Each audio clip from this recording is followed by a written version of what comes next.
Ok, listo. Bueno, la sesión anterior empezamos a ver el monetarismo. Veíamos que, bueno, el monetarismo como tal, o el pensamiento monetarista, tiene sus orígenes desde el mercantilismo. Después podemos decir que durante bastante tiempo se guardó esa idea, se guardaron esas ideas, surgieron nuevas corrientes y posterior a la época ya de la reconstrucción después de la Segunda Guerra Mundial, cuando los modelos, sobre todo de sustitución de importaciones, empiezan a deteriorarse. Bueno, pues existe entonces de nuevo, una revisión teórica, ¿no? Para ver por qué no se estaba cumpliendo, sobre todo la curva de Phillips. Revisamos también que la revisión que se hace, la revisión teórica que se hace es justamente hasta cómo venía la teoría convencional antes del keynesianismo, ¿no?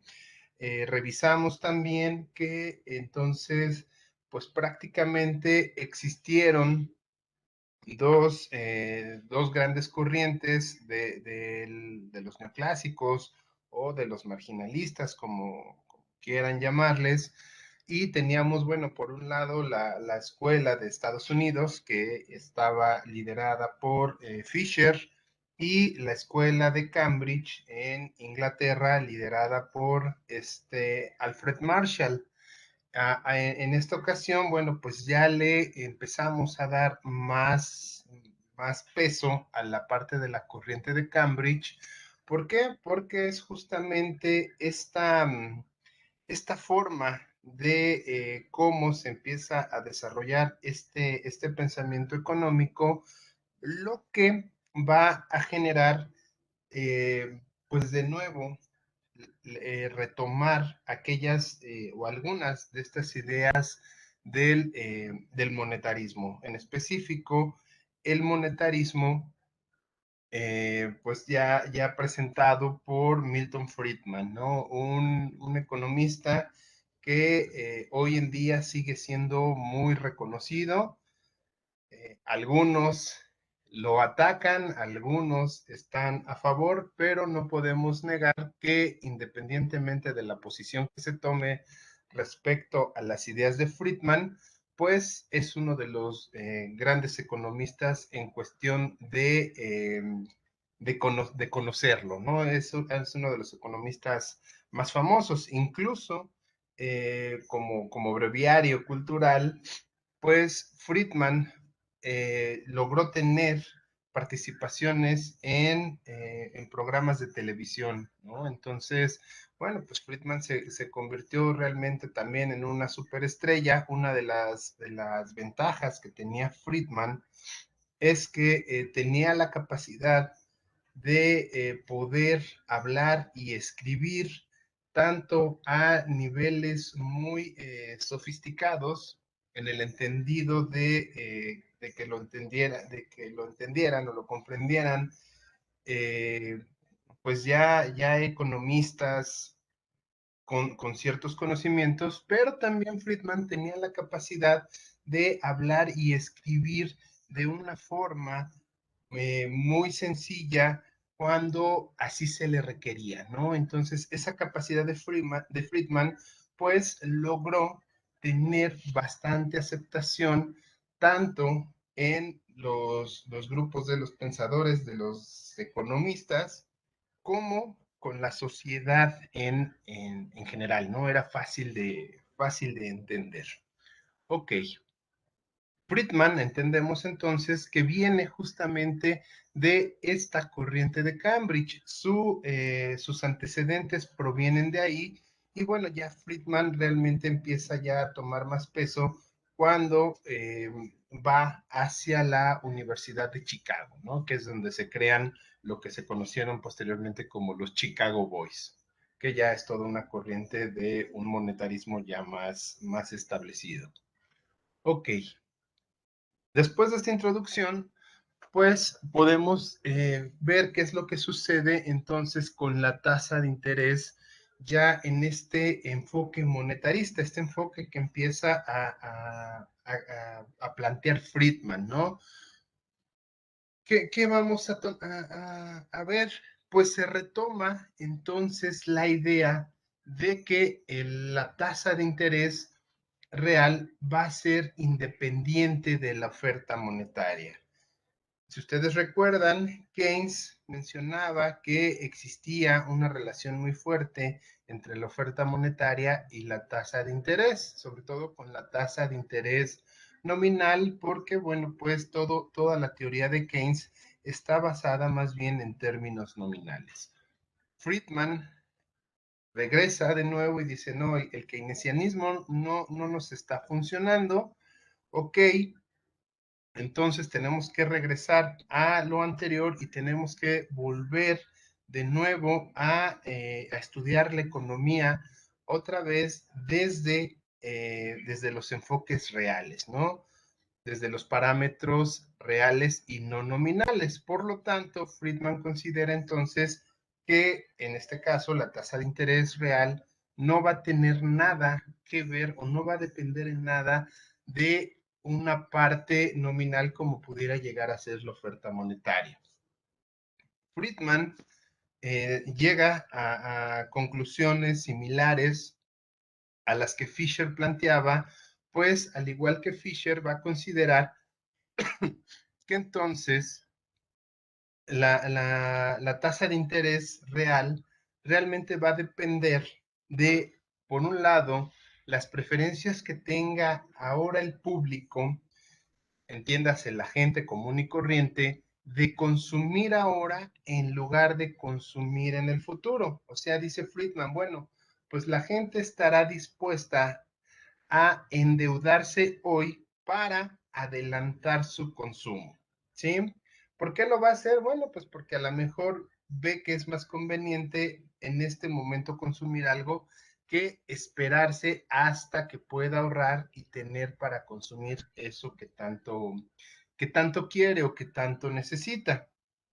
Y si esa necesidad de adelantar el consumo es muy fuerte, bueno, pues entonces presionará a que la tasa de interés suba. Otra razón por la cual la tasa de interés real se va a mover, pues es justamente la tasa de ganancia que se puede ofrecer a partir de un capital que se utiliza en algún proceso productivo. ¿Qué quiere decir? Bueno, pues dice también los empresarios se van a endeudar y van a tomar en consideración justamente cuál es la posible tasa de ganancia que tengan, obviamente esperando tener una tasa de ganancia mayor a el costo de aquella tasa de interés, ¿no? Entonces, si la tasa de ganancia es mayor que la tasa de interés real, pues estarán motivados entonces a adquirir algún tipo de crédito. Entendemos entonces que esta tasa de interés real, conocida como R minúscula, estará entonces en función del consumo adelantado y de la tasa de ganancia. ¿Sale? Por lo tanto, queda entonces eh, independiente a lo que esté ocurriendo justamente con la oferta monetaria. ¿Hasta aquí alguna duda, algún comentario? ¿Todo bien? Bueno, avanzamos. Al igual también que Fisher, pues entonces Friedman va a decir, ok, lo que se va a conocer en el mercado es la tasa de interés nominal y la tasa de interés nominal, pues la vamos a entender como la suma de la tasa de interés real más la tasa de inflación esperada. Esto ya más o menos lo vimos con Friedman y si ustedes recuerdan, perdón, con Fisher, y si ustedes recuerdan, tanto Fisher como ahora Friedman dicen, bueno, las personas van a estar dispuestas a negociar una tasa de interés, pero la idea principal, lo que realmente va a regir cuál es la tasa de interés que se va a utilizar como tasa de interés nominal, va a depender realmente de la tasa de interés real que el que ofrece el crédito va o el préstamo va a querer recibir, y a esa tasa que él espera como remuneración por prestar su dinero, pues, o por arriesgar incluso su dinero, pues le tendrá que incluir una tasa de inflación esperada. ¿Con qué intención? Con la intención de no perder un poder adquisitivo que obviamente tenga su dinero. Obviamente entendemos desde esta situación que, por ejemplo, aquellos créditos que se vuelven riesgosos.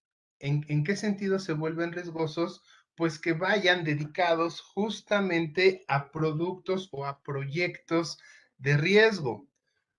Esos requerirán entonces, o esos negociarán una tasa de interés real muchísimo más alta, porque el riesgo de perder ese dinero en esa inversión riesgosa es muy alto. Pero si el proyecto o la inversión que se va a hacer es una inversión relativamente segura, pues se pedirá entonces o se negociará entonces una tasa de interés real baja.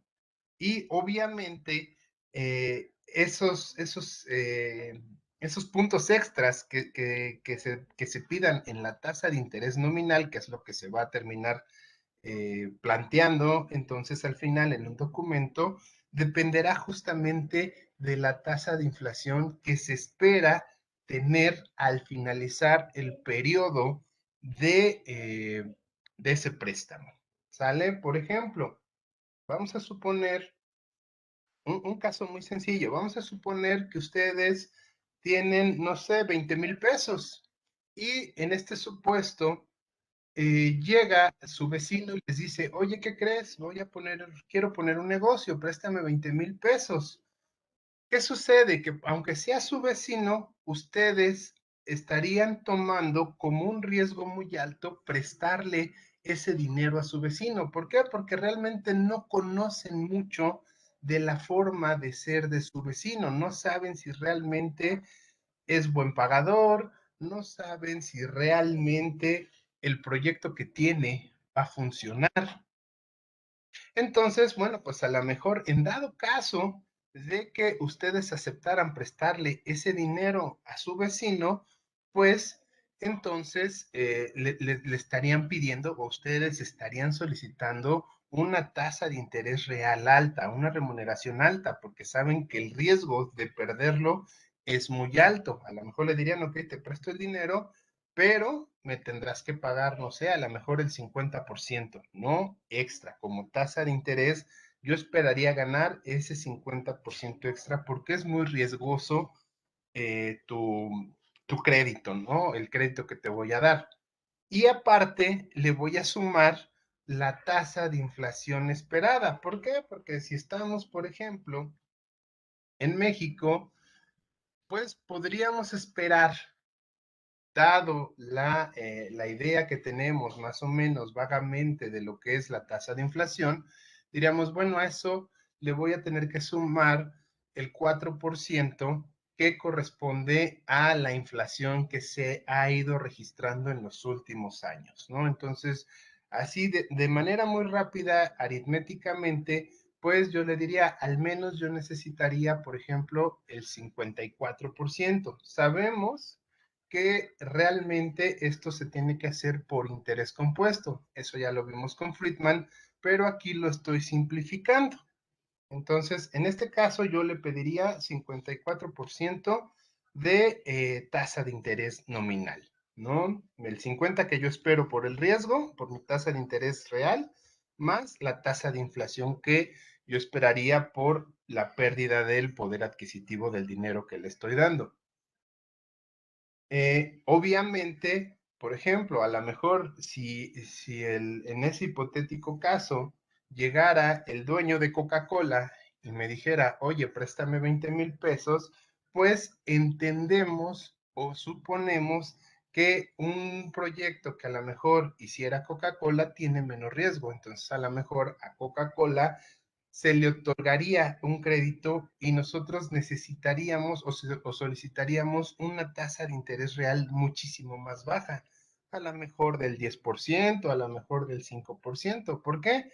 Porque estamos en el entendido, bajo la información que poseemos en este momento, de que un proyecto de Coca-Cola puede ser un proyecto sumamente redituable, ¿no? Y entonces a lo mejor negociaríamos una tasa de interés real menor y obviamente le tendríamos también que incluir el factor de la inflación. ¿Sale? ¿Alguna duda, algún comentario? ¿Queda claro esta parte de la tasa de interés real y la tasa de interés nominal?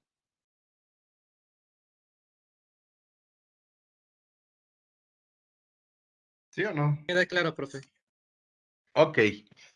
Entendemos entonces, también nos dicen los monetaristas, que la oferta monetaria pues va a poder afectar solamente a la tasa de interés nominal. ¿Por qué? Porque a grandes rasgos, pues está retomando justamente la misma forma en la cual consideraba Fisher la ecuación de cambio o la ecuación cuantitativa. ¿Y qué decía esa ecuación? Bueno, pues que entonces un incremento en la oferta monetaria se traduce en un incremento en el nivel de precios porque suponemos velocidad y producto constantes, ¿no? Entonces nos dicen ellos, bueno, sí, efectivamente, un incremento en la oferta monetaria, pues va a hacer que se incrementen los precios y por ende la inflación. Y en esta formulita que tenemos aquí, pues lo que estaríamos viendo es que un incremento en la oferta monetaria supondría justamente este incremento en la tasa de inflación esperada. Si este pi, que es inflación esperada, aumenta, obviamente entenderíamos que la tasa de interés nominal va a aumentar, pero nos dicen los monetaristas, eso a final de cuentas no entra dentro de la negociación real de quien ofrece un préstamo y de quien lo recibe. Eso digamos que ya es un extra, lo tienen que compensar porque ambos están convencidos de que existe ese efecto inflacionario, pero ninguno trataría de aprovecharse del otro. ¿Por qué? Porque los dos están dando que esta parte de la inflación ya es una parte dada, ¿no? O sea, en buenos términos, nadie trataría de intervenir sobre esta parte. Más bien lo que estaría negociando justamente es la tasa de interés real. Ok, vamos a avanzar entonces. Ahora sí, ¿qué pasa ya con el monetarismo de Friedman? Ya cuando Friedman empieza a desmenuzar todo esto, pues justamente ocurre por una situación, podríamos decir, histórica, que ya se había comentado anteriormente. El modelo ISLM, el modelo que se utilizaba en la síntesis neoclásica, entendida después de la Segunda Guerra Mundial, pues ya no era capaz de explicar la estanflación. Entendido es estanflación como una situación donde existen altos niveles de desempleo, pero además van acompañados de altos niveles de inflación.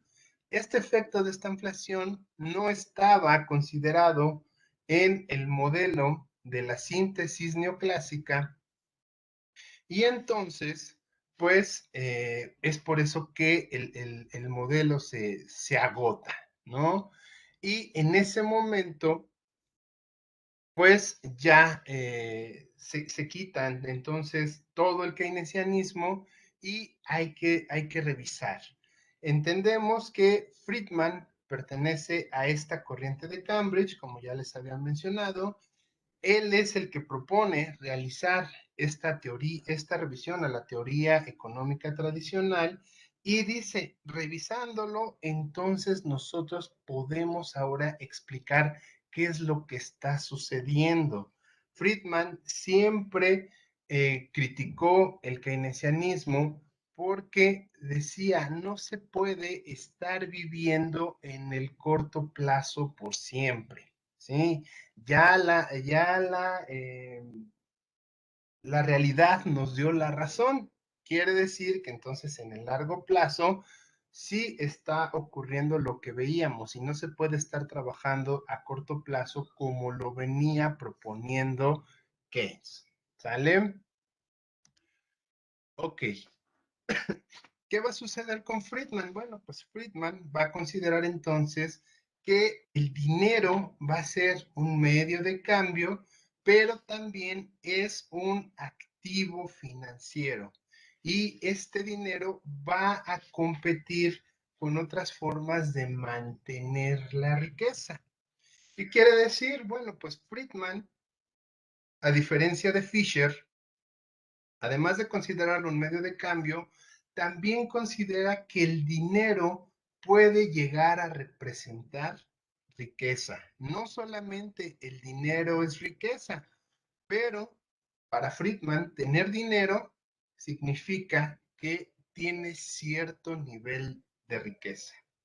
¿Vale? Esta es una de las aportaciones que hace Friedman.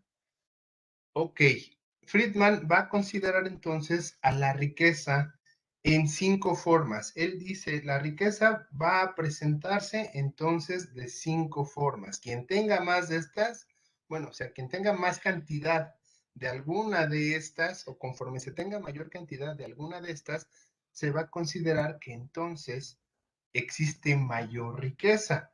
¿Cuáles son? Número 1, los saldos monetarios, el dinero como tal. Aquellas personas, aquellas instituciones, aquellos países que poseen más dinero, se consideraría que son países más ricos. Pero también la riqueza para Friedman va a ser a partir de lo que se conoce como los valores de renta fija. ¿Qué es que un valor, qué es que sea un valor de renta fija? Pues lo entendemos, o Friedman lo entiende como aquellos valores que van a tener rendimientos constantes. Por lo general, hoy en día, los valores de renta fija, eso lo van a ver el siguiente semestre justamente en finanzas corporativas. Los valores de renta fija, por lo general, son aquellos valores que emite el gobierno. Son, por ejemplo, los bonos del tesoro, en nuestro caso, los certificados de tesorería, todos aquellos instrumentos financieros que emite el gobierno, generalmente son instrumentos de deuda, se consideran valores de renta fija. ¿Por qué? Pues porque realmente, por ejemplo, un bono va a tener, desde que se crea, va a tener una tasa cupón pagable, o sea, ya va a estar establecido cuánto va a pagar ese bono y cada cuándo se van a estar pagando justamente los intereses que vienen ahí en el bono o el pago que va a pagar ese bono. Por ejemplo, puede decir el gobierno, ok, voy a emitir un bono a 3 años y cada año o cada 6 meses yo le voy a dar al poseedor de este bono, le voy a dar 100 pesos. Entonces ya es una renta fija. ¿Por qué? Pues porque se sabe que cada 6 meses o cada año se va a estar pagando una cantidad en específico. Puede ser una cantidad fija o puede ser un porcentaje, que a final de cuentas es un valor constante, ¿sí? Los certificados de tesorería, los famosos CETES que tenemos, pues también son certificados que emite la Secretaría de Hacienda y si ustedes los observan, pues tienen una vigencia que pueden ser 28 días, que pueden ser 90 días, que puede ser un año, Y esos CETES también tienen una tasa fija de cuánto se va a pagar. Cada emisión de certificados de tesorería es una tasa distinta, que por lo general son tasas muy cercanas, ¿no? O sea, por ejemplo, digo, no estoy muy actualizado, pero la última vez me quedé que un CETE a 28 días estaba pagando una tasa aproximadamente del 4.5%, ¿no? Entonces, ya se sabe, quienes adquieren esos certificados saben que al vencimiento de ese certificado se les va a pagar esa tasa de interés anualizada, ¿sí? Y como eso, bueno, pues muchos instrumentos de deuda que tiene el gobierno. Para Friedman, los valores de renta fija pueden ser de gobierno o pueden ser privados. Puede ser que también una empresa emita bonos o emita ciertos instrumentos financieros. Hoy en día, por lo general, ya en cuestiones de finanzas, se conoce como valores de renta fija solamente a los valores que emite el gobierno, a los instrumentos que emite el gobierno. Ok, poseer ese tipo de valores para Friedman también implica que la gente tiene riqueza o que una empresa o que una institución o que un país posee riqueza. ¿Qué otra forma de riqueza existe para Friedman? Bueno, pues los valores de renta variable. Estos valores de renta variable nos dice, proporcionan un rendimiento real constante. ¿Qué quiere decir? Que estos valores realmente van a estar ofreciendo siempre un rendimiento, pero en términos reales, no en términos nominales. Por lo tanto, si nosotros lo viéramos en términos nominales, pues esos rendimientos estarían variando.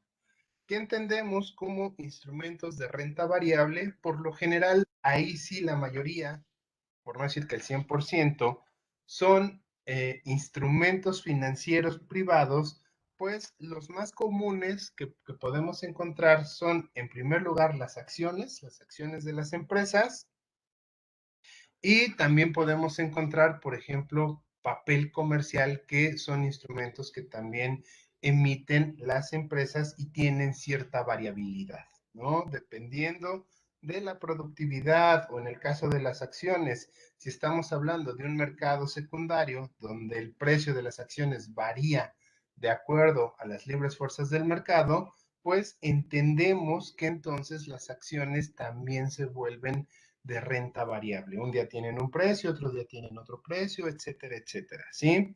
Hay más variedad, obviamente, de instrumentos de renta variable. Los fondos de inversión también pueden considerarse como instrumentos de renta variable. Los fondos indexados que alguna vez preguntaron también son valores en renta variable, ¿no? Eso nominalmente pues sí va a modificar mucho la riqueza de las personas. ¿Por qué? Porque si tú tienes, por ejemplo, acciones hoy de Televisa, pues tu riqueza va a simplificar, va a hacer significar nominalmente algún valor. Pero si las acciones de Televisa caen, en ese momento nominalmente tú dejas de ser tan rico como eras en un inicio. O si suben, pues te vuelves nominalmente más rico. ¿Sale? ¿Alguna duda con estos tres? ¿No? Ok, vamos a avanzar. Vamos a ver cuáles son los otros dos. Las otras dos eh,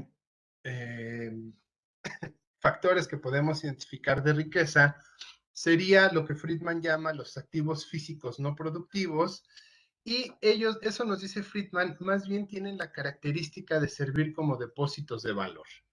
¿Qué quiere decir? Bueno, pues son más bien objetos físicos que no tienen mucha liquidez, pero sí representan gran valor. Por ejemplo, joyas. ¿Cuántas veces no hemos visto en las películas o quienes ven novelas, etcétera, etcétera, que pues está las famosas joyas de la abuela, ¿no? O las joyas de no sé quién, incluso, por ejemplo, en el caso de las monarquías que hoy en día existen, pues entendemos o nos explican de las joyas de la corona, ¿no? Esas joyas, esos diamantes, esas piedras preciosas, esas instrumentos hechos de oro o de metales preciosos, pues implican algún nivel de riqueza. Las obras de arte, ¿no? Por ejemplo, los cuadros, etcétera, etcétera, o estatuas creadas eh, por algún artista conocido, pues le van a generar o le van a dar valor a las cosas. Obviamente entendemos que no tienen gran liquidez. ¿Por qué? Porque en el mercado no vamos con aretes de oro a cambiarlos por comida, ni vamos con un cuadro a cambiarlo por unos zapatos, ¿no? Eso implicaría entonces que nosotros estuviéramos volviendo al trueque. Pero sabemos que, por ejemplo, si nosotros poseemos joyas de valor o poseemos obras de arte, en una necesidad de liquidez, pues lo que podemos hacer es tratar de venderlas y obtener justamente fuertes cantidades de dinero para poder solventar aquellas situaciones que nosotros pudiéramos tener, ¿sí? Y si no las usamos, bueno, pues siguen siendo depósitos de valor. Entre más vaya pasando el tiempo y mejor conservados se encuentren estos activos físicos, pues van a ir incrementando su valor. Y por último, nos dice Friedman, pues está el capital humano. ¿Qué quiere decir? Friedman reconoce entonces que, por ejemplo, en el caso de las empresas, pues ese capital humano que poseen las empresas son generadores de riqueza y entiende que entonces, entre más preparada esté la persona o las personas que posee esa empresa, mayor riqueza significarán. Y obviamente, bueno, pues el otro factor es la cantidad. También entre mayor capital humano se posea, pues quiere decir que se tiene ahí mayores fuentes de riqueza. Hoy en día lo vemos sobre todo, por ejemplo, en las industrias del software, ¿no?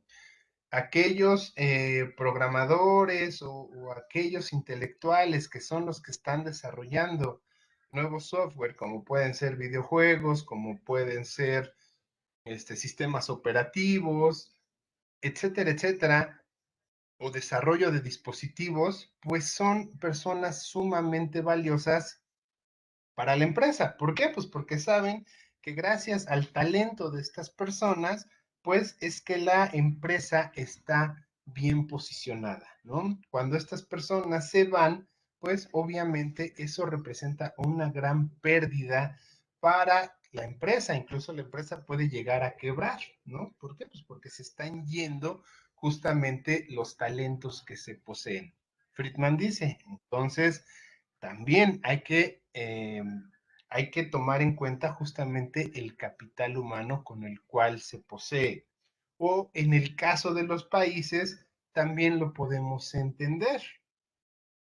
En el caso de que podríamos entender que los países desarrollados poseen personas con mayores grados académicos, ¿no? Existen más doctores y sobre todo más doctores en ciencias duras en esos países desarrollados que en los países en vía de desarrollo, ¿no? Por lo general, países ya en vías de desarrollo, pues la media de educación en muchos casos es la primaria y antes, durante mucho tiempo, por ejemplo, en el caso de México, la media era una primaria inconclusa, cuando países, por ejemplo, como el Reino Unido, pues la media ya es la preparatoria.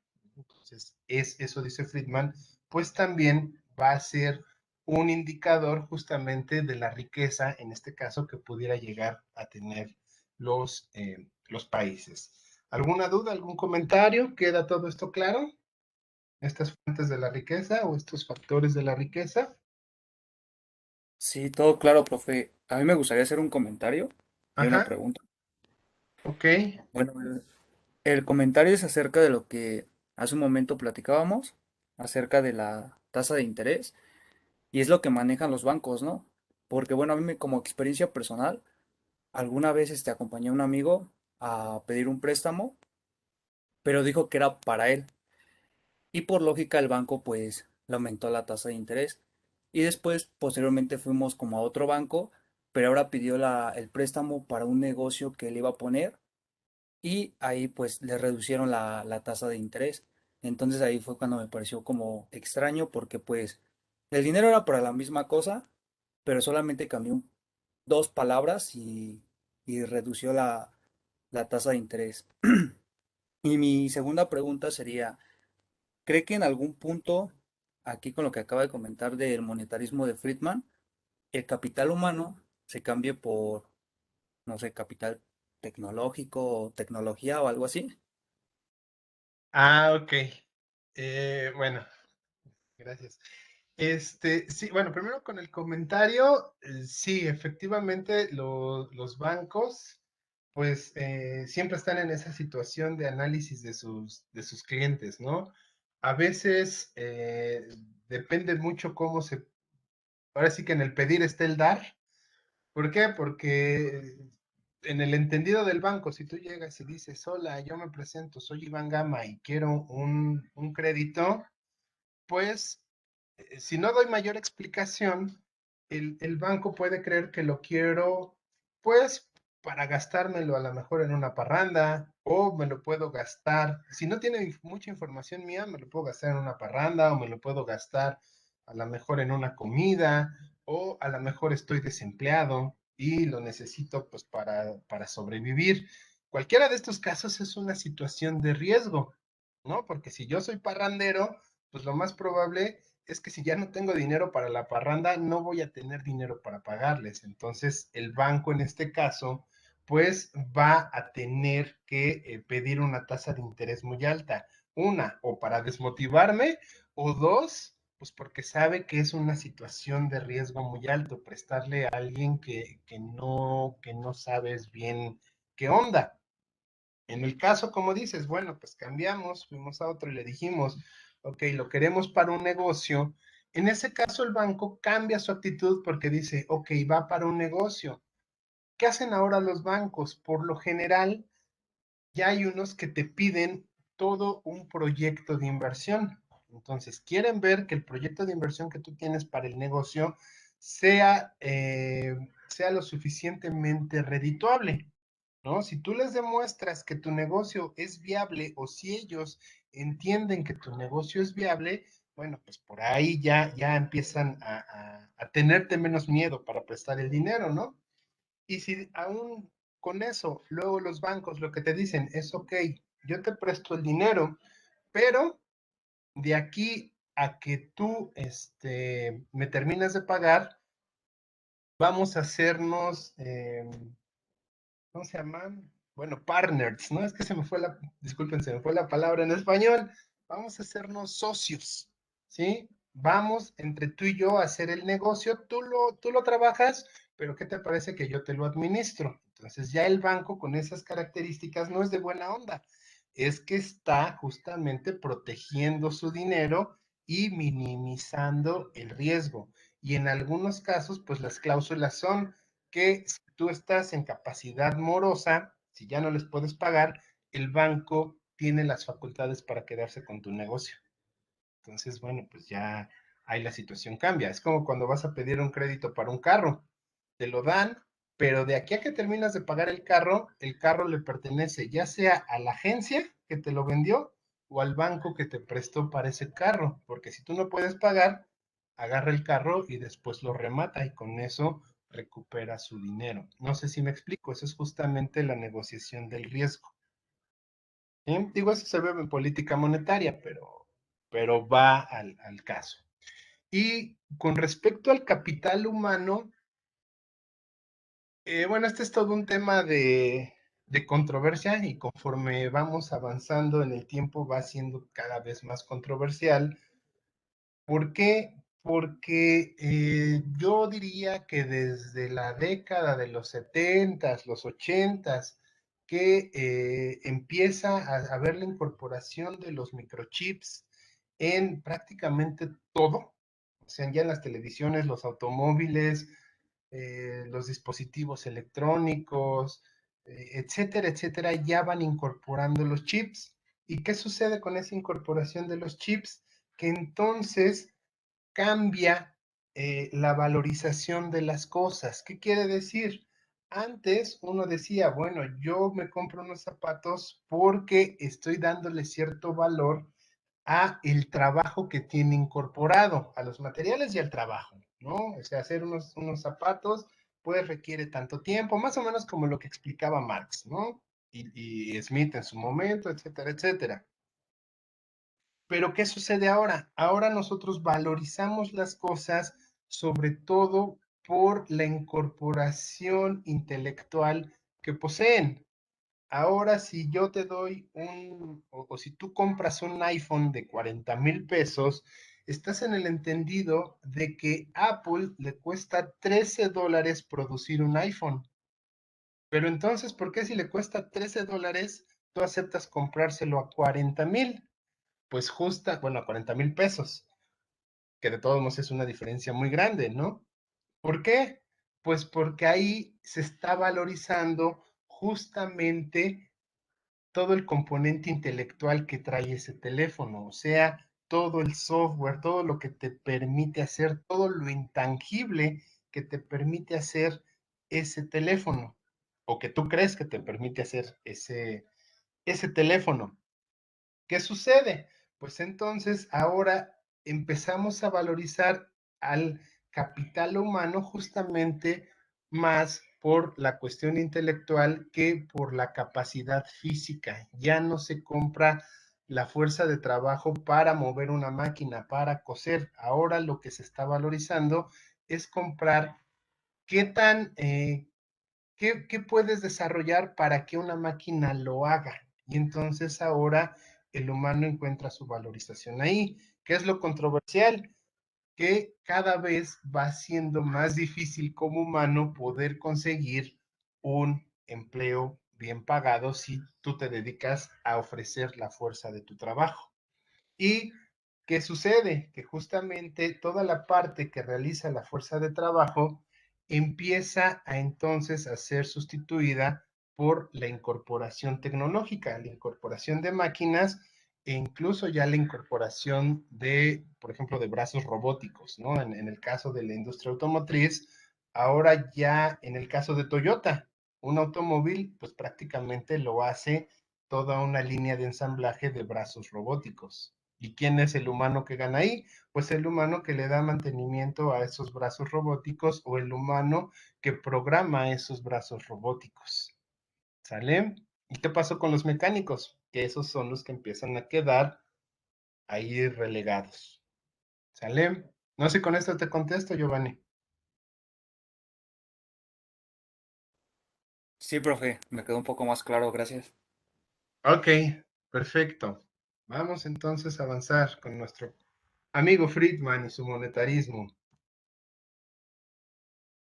Eh, ok, Friedman considera entonces que las personas van a demandar dinero a partir de tres factores. El primero, los rendimientos del dinero y de los activos alternativos. O sea, las personas van a demandar dinero dependiendo qué les conviene más, tenerlo para utilizarlo en el entendido de que el dinero por sí solo no da ningún rendimiento. O en vez de demandarlo, lo va a utilizar para adquirir algún activo que sí le genere algún tipo de rendimiento. ¿Sale? Entonces, Si los activos alternativos le empiezan a generar rendimientos, pues eso hace que se disminuya la cantidad de dinero del Banco Central que se va a requerir. Por ejemplo, hoy en día, a lo mejor ya varios de ustedes lo han visto, sobre todo en internet, en redes sociales, de repente aparecen ese tipo de comerciales que nos dicen, deposita tu dinero en tal institución y nosotros te damos una tarjeta de débito y esa tarjeta de débito te va a servir para pagar cualquier compra en el súper, en donde te acepten tarjetas, ahí la puedes usar. Pero ¿qué es lo interesante de esto? Que ese dinero que tú no utilizas te va a estar dando rendimientos. Entonces, si tú nos mandas el dinero, nosotros te damos rendimientos. Y cuando lo quieras usar, no lo retires de cajero. Mejor usa la tarjeta y págalo.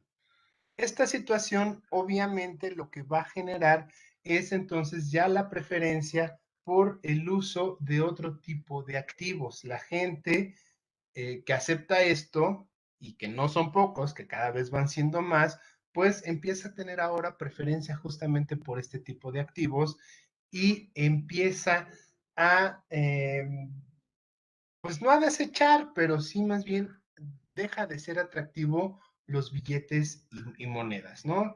Si te encuentras, obviamente, estamos hablando pues prácticamente en una ciudad, porque si estás en una localidad rural, pues obviamente ahí no va a ser tan atractivo tener este tipo de activos porque difícilmente vas a encontrar terminales, punto de venta en una comunidad rural. Ahí lo que se va a estar manejando más es el efectivo. Pero dice Friedman, justamente estas relaciones son las que van a hacer que la gente demande o deje de demandar dinero en el primer caso. Otra razón por la cual también se demanda dinero, pues consiste justamente en la riqueza existente de la persona. ¿Por qué? Porque en los momentos de prosperidad, pues probablemente la gente va a demandar dinero, pero con la intención de comprar más activos financieros o más activos como los que vimos hace rato, ¿no? Va a comprar más joyas o va a comprar más valores de renta fija o va a comprar más valores de renta variable o si es una empresa a lo mejor va a contratar mayor personal con la intención de obtener una mayor riqueza. Y en el caso contrario, en situaciones de depresión, pues lo que se hace justamente es lo contrario, se venden estos activos financieros con la intención entonces de obtener liquidez. En esos momentos de depresión, pues la gente empieza a demandar más dinero, se requiere más la liquidez. ¿Sale? Y una que ya es más bien un factor psicológico, pues va a depender también de las preferencias que vayan teniendo los inversionistas. Entendemos que los inversionistas, bueno, pues siempre van a estar buscando el máximo de los rendimientos y lo que van a hacer es generar un portafolio de inversión. Ya inversionistas institucionales dirán, bueno, pues de todo lo que poseo, a lo mejor el 10% lo tengo ahí en dinero en efectivo y un 40% en renta fija y un 30% en renta variable, etcétera, etcétera. ¿Sí? Dependiendo de cómo ellos analicen su portafolio de inversión con la intención de tener mayor rentabilidad, pues será la demanda de dinero que estén solicitando. Y Friedman nos dice, pues la gente solamente demanda dinero por cualquiera de estos factores o por la combinación de algunos de estos tres factores. Friedman considera que en el caso de las empresas van a demandar dinero a partir justamente del costo de oportunidad de mantener saldos monetarios en lugar de invertirlos. ¿Por qué las empresas van a mantener saldos monetarios? Nos dice, pues porque existe la situación justamente de precaución, pero sobre todo la situación de aprovechar algún tipo de oportunidad de crecimiento inmediato. ¿Qué quiere decir? Por ejemplo, vamos a suponer el caso de las refresqueras de Coca-Cola y de Pepsi. Si de repente, por alguna razón, Pepsi quiebra, a lo mejor por un mal manejo, Coca-Cola va a ver en ese momento justamente que está quedando vacío ese mercado que está dejando Pepsi.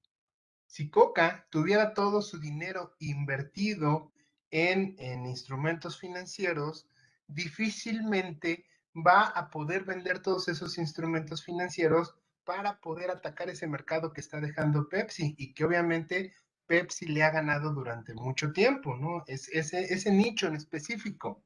¿Qué sucede? Si en ese momento quiebra Pepsi y se retira del mercado, Coca-Cola, si tiene el dinero, tiene la capacidad entonces de empezar a generar campañas y de entrar justamente a ese nicho que está dejando solo ahí Pepsi.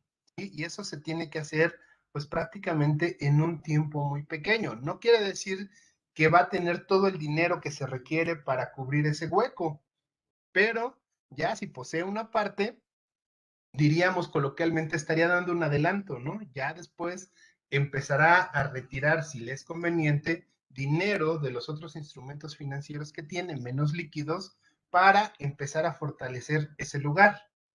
Repito, si Coca-Cola no tuviera ese dinero ahí guardado, ahí estable, digamos, en sus cajas, pues al momento de que ocurriera alguna eventualidad de este tipo, lo más probable es que otra empresa pudiera llegar a ocupar ese lugar que tanto trabajo le ha costado a Coca-Cola obtener, ¿no? O a lo mejor otra empresa, a lo mejor otra empresa más pequeña, podría ser a lo mejor el caso de Red Cola, pues también ellos tienen ahí dinero guardado o deberían de tener dinero ahí guardado, ahí disponible para este tipo de eventualidades.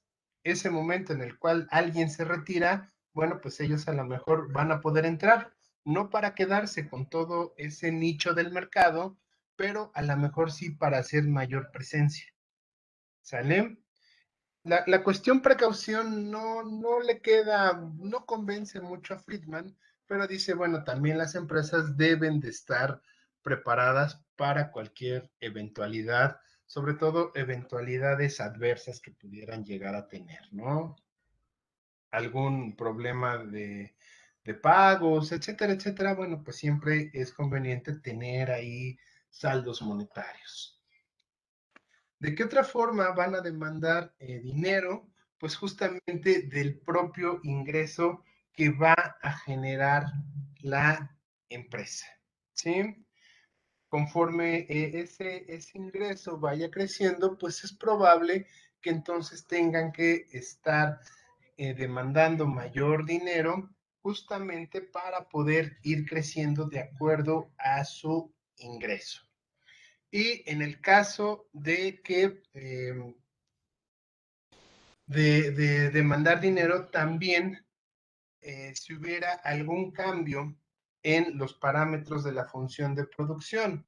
O sea, cuando están buscando cambiar el coeficiente de producción, cuando están buscando, por ejemplo, crecer, pues van a necesitar dinero para poder hacer justamente ese cambio tecnológico, ¿no? Por ejemplo, que ahora ya salió una máquina que te permite generar productos más rápidamente o te permite producir más productos en el mismo tiempo o que necesitas comprar una planta en otra localidad, etcétera, etcétera, pues a final de cuentas se va a necesitar justamente dinero para poder llevar a cabo ese tipo de inversiones y para poder echar a andar justamente los proyectos productivos que se requieren.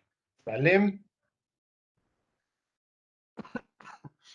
Ok, Friedman nos dice que prácticamente todos los activos van a generar algún tipo de rendimiento. El dinero por sí solo, nos dice Friedman, no posee ningún tipo de rendimiento, ¿no? O sea, si yo tengo dinero ahí nomás guardado, pues no me va a dar ningún tipo de rendimiento. Solo dice Friedman, pues a lo mejor me pudiera dar rendimiento si yo lo deposito en el banco y estamos en el entendido de que aún existen algunos bancos que por tener ahí el dinero guardado ofrecen algún tipo de tasa de interés. Pero por lo general, esos intereses que ofrecen los bancos a estas cuentas de, eh, de disposición inmediata del dinero, pues son muy bajos.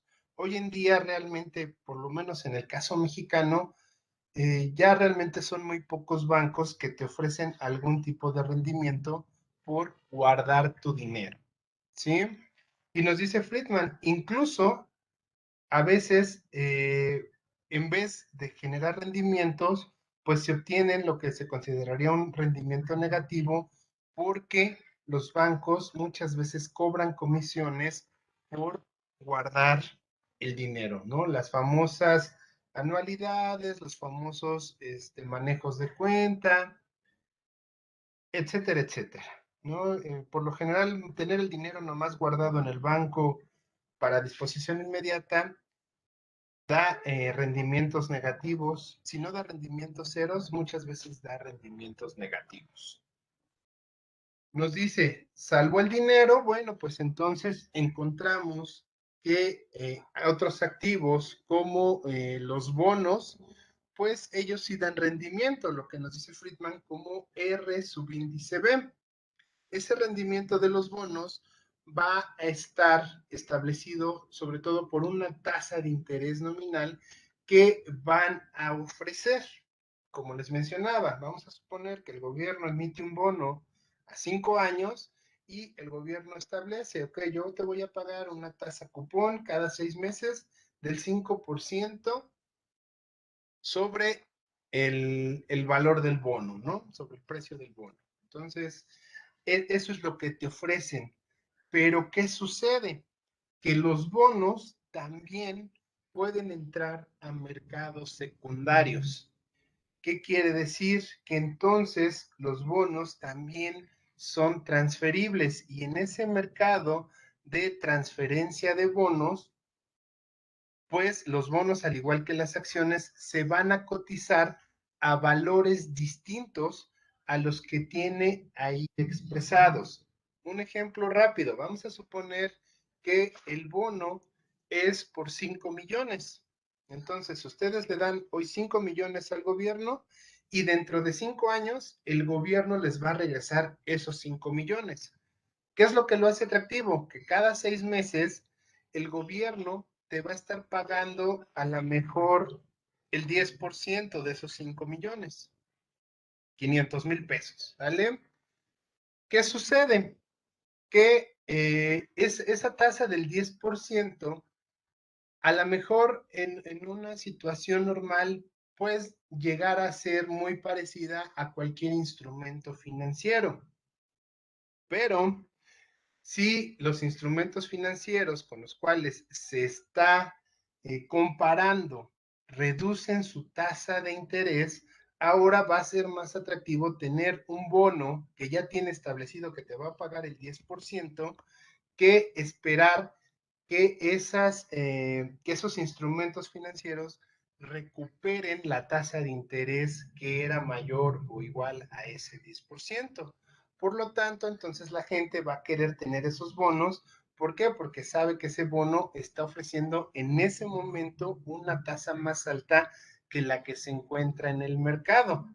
Obviamente, quien posee el bono sabe que es más redituable tener un bono que tener otro tipo de instrumento y estará dispuesto a dar su bono, pero a un precio mayor a esos 5 millones que él espera obtener al fin del periodo o al fin del vencimiento de ese propio bono.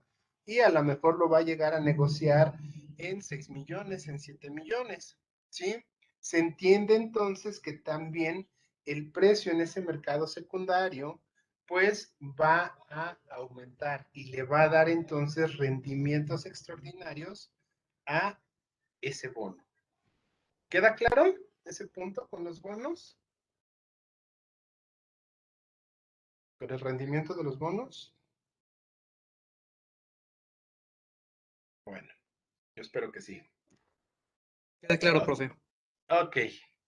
En el caso de las acciones, pues nos dice que las acciones, su rendimiento es más complejo. ¿Por qué? Porque va a depender de tres factores. El primero, el rendimiento real, por lo que Friedman nos dice como RE. Ese es el rendimiento de lo que se espera de esa acción. O sea, yo,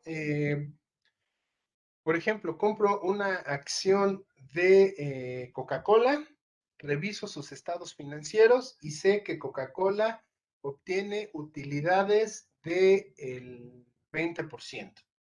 Y de esas utilidades le entrega a sus accionistas el 15%, bueno, de ese 20% le entrega a sus accionistas el 15% porque ese 5% de diferencia lo ocupa para reinvertir. Ese es el rendimiento real que yo esperaría de esa acción. Si yo compro esa acción, esperaría ganar entonces un 15%. Pero también la acción va a tener un rendimiento de acuerdo al precio de la acción, al precio del mercado secundario.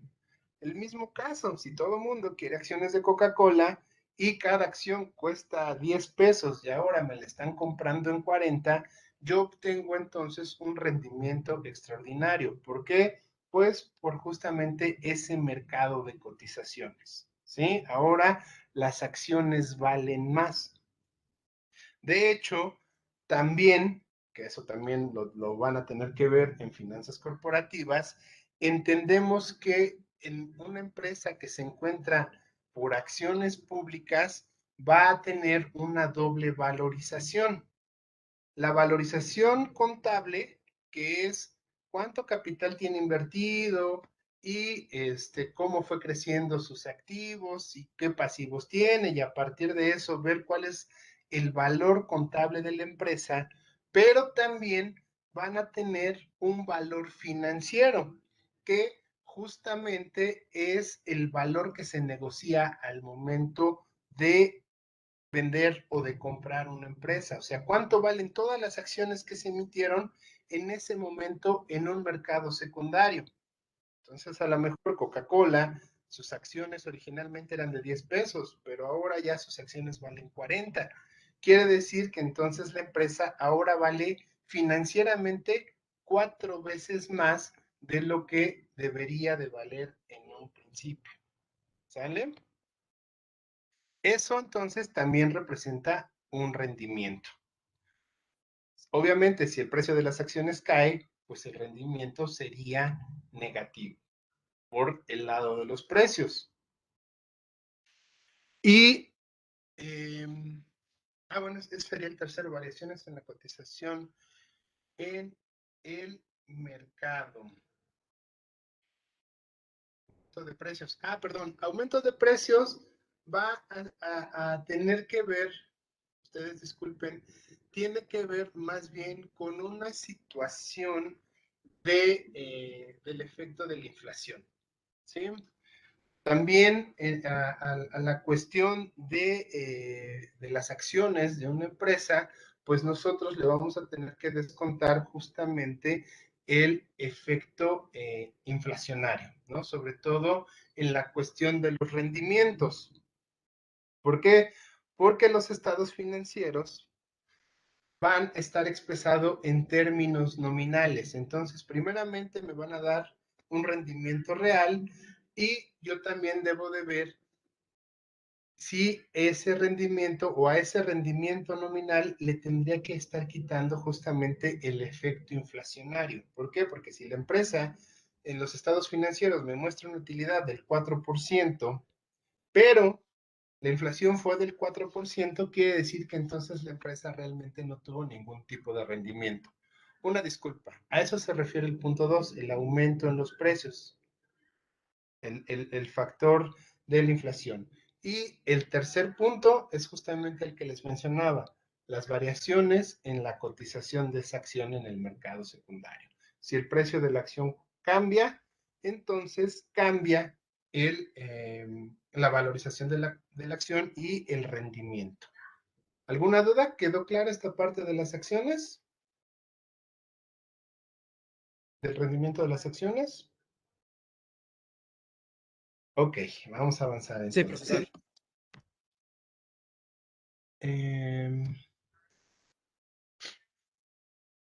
En el caso de los activos físicos no productivos, que era lo que mencionábamos, las joyas, las obras de arte, las esculturas, etcétera, etcétera, pues tienen un rendimiento en especie, o sea, por el simple hecho de ser únicos, ese rendimiento pues se va a dar justamente por un factor más bien de escasez, qué tan raro, qué tan escaso es esa joya, esa obra de arte, y también el aumento o disminución del precio que tenga esa joya o esa obra de arte va a estar expresado también por la cuestión de los precios, de la tasa de inflación, ¿no? Entonces, también, por ejemplo, en el caso de un collar de oro, nosotros vemos que la fluctuación del precio del oro, pues es muy variada, ¿no? A veces es muy alta, otras veces ya no es tan alto y luego de repente otra vez se dispara el precio sobre todo del oro, es uno de los metales que más variabilidad tienen y que más disparos tienen, ¿no? Entendemos que, por ejemplo, a lo mejor nosotros no tenemos una joya que realmente sea escasa, pero está fabricada de oro. Y entenderíamos que entonces cuando el precio del oro se dispara, pues en ese momento nuestra joya es más cara. Pero cuando el precio del oro disminuye, pues en ese momento nosotros lo entenderíamos, somos menos ricos. ¿Sí? La cuestión de escasez es justamente, bueno, qué tan rara, qué tan única es esa joya. Y estos dos factores, pues, son los que le van a dar rendimiento a estos activos físicos, a estos activos no financieros. Creo que aquí no tenemos ningún problema. Y nos dice, en el caso del capital humano, él considera que pues es justamente el más complicado de medir, ¿no? Ahí nos dice Friedman, el capital humano más bien se va a medir por una situación de diferencia. O sea que una persona, cuando ya obtiene todo su ingreso total, le va a descontar todos los demás factores de riqueza y por diferencia, eso sería justamente la riqueza del capital humano. No sé si me explico. O sea, es complicado a final de cuentas llegar directamente a cuánta riqueza se obtiene o qué rendimientos se obtuvieron del capital humano. Más bien, ya cuando tengo el ingreso, digo, ok, bueno, pues estos humanos, este capital humano me generó, junto con todos estos factores, me generó este ingreso, descuento todo lo que me generaron los demás factores y la diferencia le correspondería al rendimiento de ese capital. ¿Sale? Espero que sí.